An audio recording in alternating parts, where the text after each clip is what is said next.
grabs. What y'all say? Money grab. Money grab. Money grab. It didn't need to be.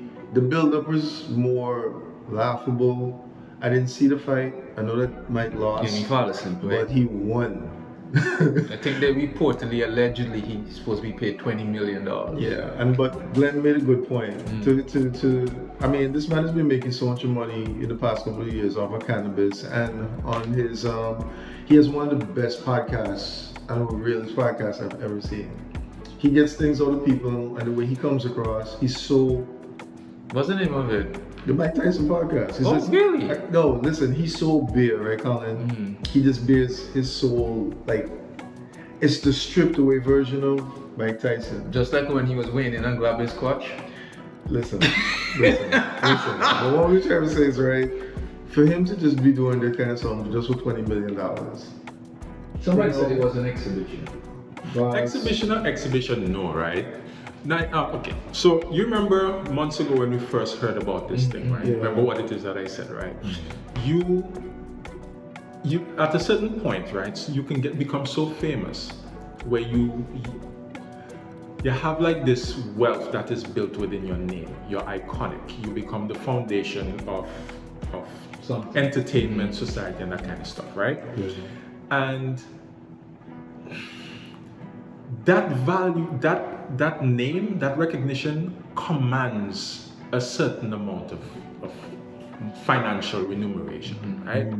So unless you decide, okay, I'm away subbing, and you're just doing it to lift up somebody else, I don't think that certain people should engage in things because you're like ruining their legacy. That is less, right? So it's like Michael Jackson dancing with Usher. Yeah. That's great. Yeah. Because we could see the greatness in Usher. Usher is coming on. And you recognize that. He's passing the torch. Yeah. And it's a moment that will be there forever that you can come back to. This was the moment when Michael Jackson ate up, on stage, right? But then to just pass it on to some white guy fly-by-night, YouTuber. You know what I'm saying? It's like, isn't your legacy so high? We all mic up there, right? With like Jordan, Mike Tyson, Jordan, Michael Jackson, Tiger Woods, Usain Bolt. These are people like when you call their names, you hear, oh. There was a portrait of someone who did the 100 most famous persons of the century, and he's one of them. I just think I don't understand what he did that for, did this whole fight for a guy named Jake. The thing about Jake, he's not a respectable person.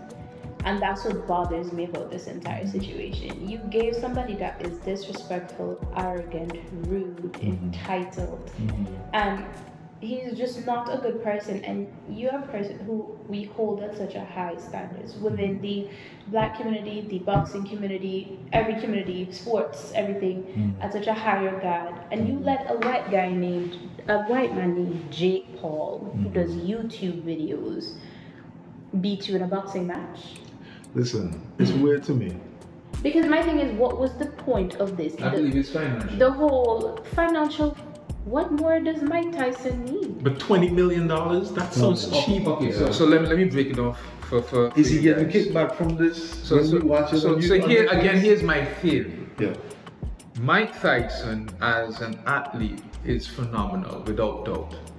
But there are a lot of articles that speak to questionable behaviors of people who have managed him over the years. They profited from him and his brand and his legacy. Yeah, like Don King and them making them lose all kinds of money. So when you think about, and we had this whole discussion one time talking about living off of $1 million in Antigua is not the same as living off of $1 million in New York. I don't think he is as profitable as we would like it to appear. I mean, to understand money.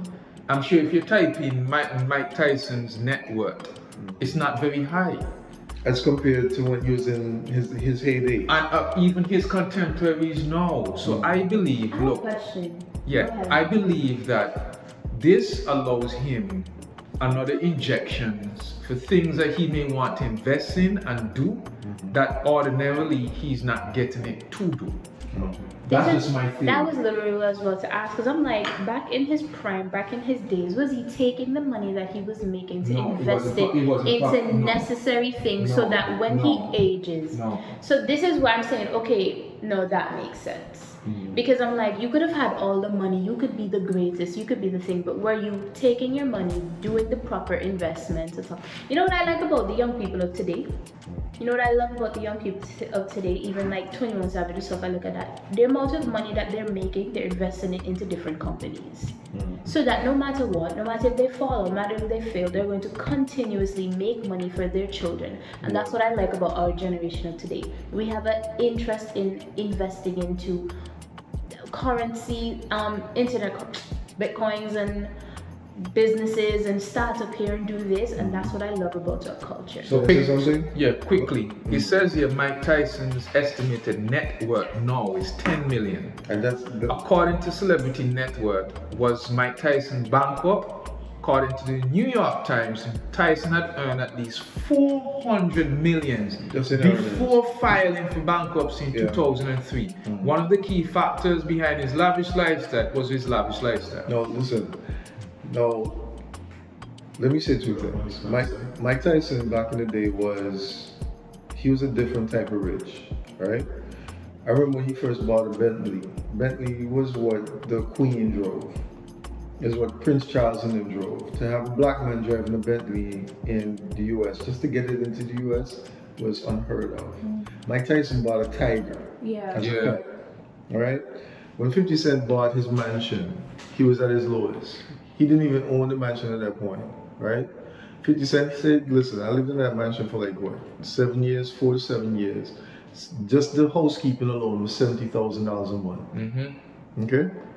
Now, Mike Tyson got by every one of his handlers, right?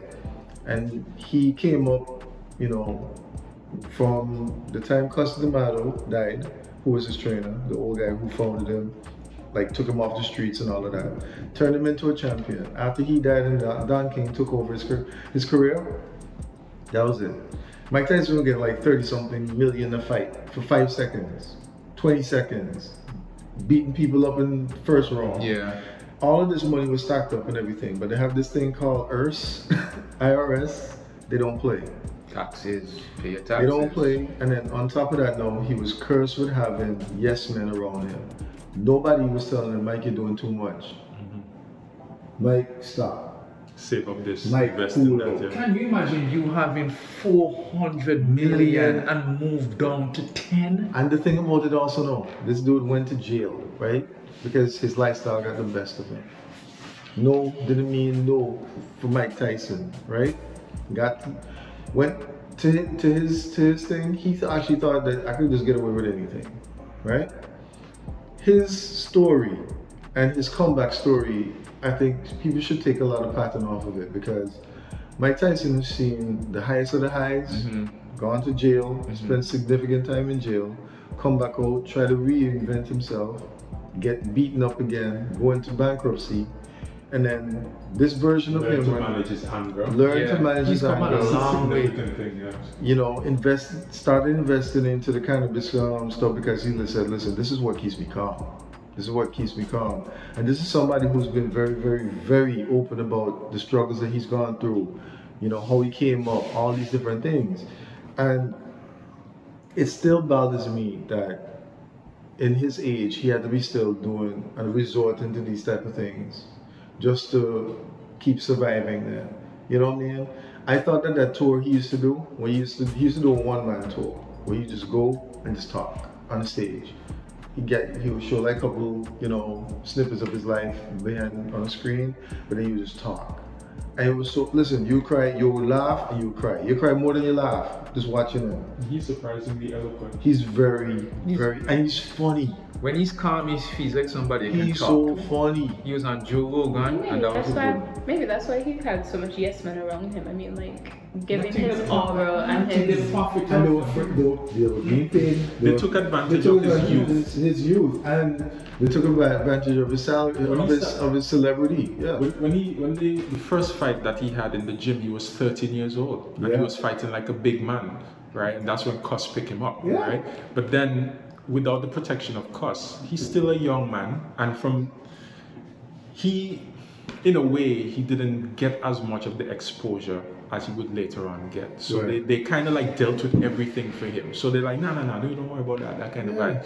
And if you have these people that you put in your trust on, and they're not there for you, then by the time you turn around, you're out in the cold, right? But I just think that for somebody of his stature, 20 million, This dude is doing he should have commanded at least more at than least 50. 100 mil, bro.